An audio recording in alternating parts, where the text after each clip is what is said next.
दोस्तों आप लोग देख रहे हैं राइजिंग भोजपुरी और राइजिंग भोजपुरी में आप लोगों का बहुत बहुत स्वागत है। दोस्तों कल खेसारी लाल यादव का उड़ीसा में उनका एक स्टेज शो था। स्टेज शो का कई सारा वीडियो सामने निकल कर आया हुआ था, अभी तक आप लोगों ने देख लिया होगा। दोस्तों उसी स्टेज शो में खेसारी लाल यादव वो अपने आने वाले एक नए गाने का जो पंच लाइन होता है उसको गुनगुना दिए और उस गाने का नाम है कि काजल तारा कजरा पर मर जाई का। हालांकि अखिलेश कश्यप जी मना कर रहे थे कि नहीं गुनगुनाने के लिए, क्योंकि उस गाने को अखिलेश कश्यप जी लिखे हैं और वो गाना आने वाला है बहुत ही जल्द। काजल तहरा काजरा पे मर जाएगा, काजल तहरा काजरा पे मर जाएगा।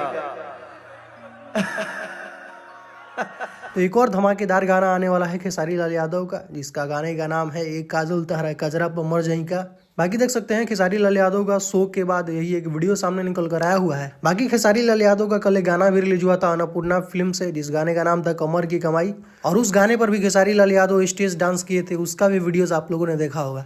तो यही कुछ अपडेट है दोस्तों। बाकी आप लोग कितना ज्यादा एक्साइटेड हैं खेसारी लाल यादव के एक और नए गाने सुनने के लिए, जिस गाने का नाम है एक काजल तारा कजरा पर मर जाएगा। तो जो भी होगा आप लोगों का राय आप लोग अपना कमेंट सेक्शन में बताइएगा। बाकी वीडियो अच्छा लगा हो तो वीडियो को लाइक कीजिएगा। तो मिलता है नेक्स्ट वीडियो में। Thank you so much.